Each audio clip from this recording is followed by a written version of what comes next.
আসসালামু আলাইকুম রহমতুল্লাহি ওয়া বারাকাতুহু। আজকে আপনাদের আমি একটা ফ্রি পরামর্শ দিব, শুনলে অবশ্যই উপকৃত হবেন যদি মেনে চলতে পারেন। আমি আগে আমার কথা একটু বর্ণনা করি। আমি 2 মাস প্লাস সিঙ্গাপুরে আসছি। সিঙ্গাপুরে আসার পরে যে মেডিকেল চেক আপ করা হয়, চেক আপের পরে আমার হাই কোলেস্টেরল ধরা পড়ছে। খারাপ কোলেস্টেরল যেটা এলডিএল, সেটা অনেক হাই, এবং আরেকটা আছে ট্রাইগ্লিসারাইড, মানে চর্বি, রক্তের চর্বি, সেটাও অনেক হাই। তো এই চর্বি হাই, কোলেস্টেরল হাই হওয়ার কারণে পরবর্তীতে আরেকটা টেস্ট দিছে লিভারের। সেখানে আমার এনজাইম বেশি, পরিমাণে চাইতে বেশি। যেখানে লাগে থাকতে হয় 51 নিচে, সেখানে আছে 93। তো আপনারা হয়তো বা অনেক সময় দেখে থাকেন যে একটা সুস্থ সবল মানুষ, কোনো রোগ রোগ কোনো অসুখ নাই, হঠাৎ করে মারা যায়। যে 30-35 বছর বয়স, 40 বছর বয়স, খুবই সুস্বাস্থ্যের অধিকারী, এই মানুষগুলো দেখেন হঠাৎ করে মারা যায়। আপনারা বলে থাকেন যে আহারে, মানুষটা তো কোনো অসুখ বিসুখ হয় নাই, হঠাৎ করে এমনি মারা গেল। এটা আসলে এই সমস্যাটাই, যে সমস্যাটা আমার হয়েছিল,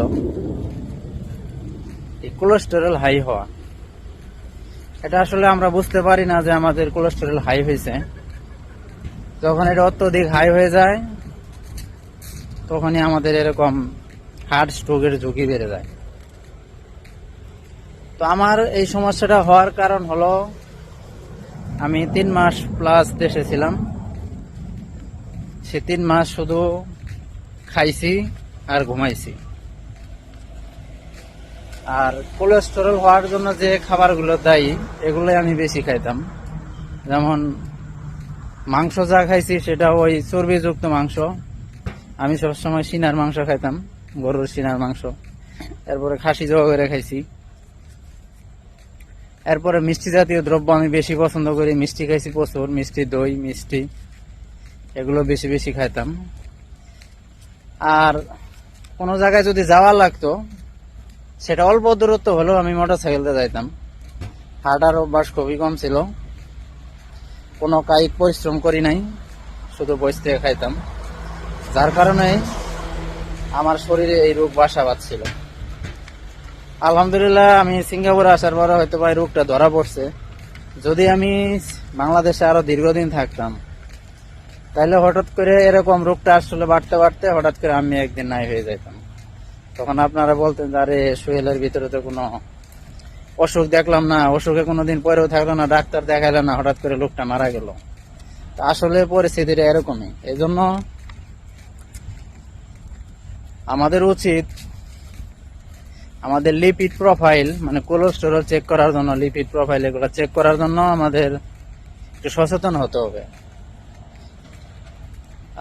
হয়তোবা 2-3 মাস পর পর বা বছরে 2 বার করেন, তারপরেও আমাদের কোলেস্টেরলটা চেক করা উচিত, যে আমাদের কোলেস্টেরলটা শরীরে কোন পর্যায়ে আছে, সেটা পরিমাণের সাথে বেশি আছে কিনা।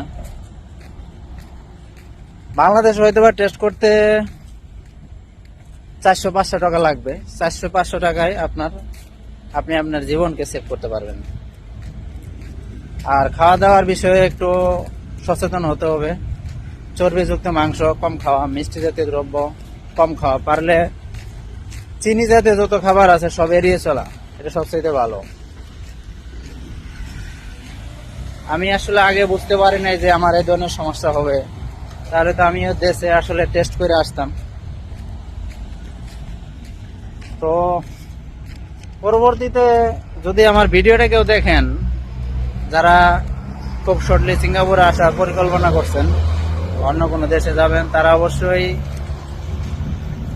আপনার কোলেস্টেরলটা চেক দিয়ে আসবেন। কোলেস্টেরল যদি আপনি সঠিক সময়ে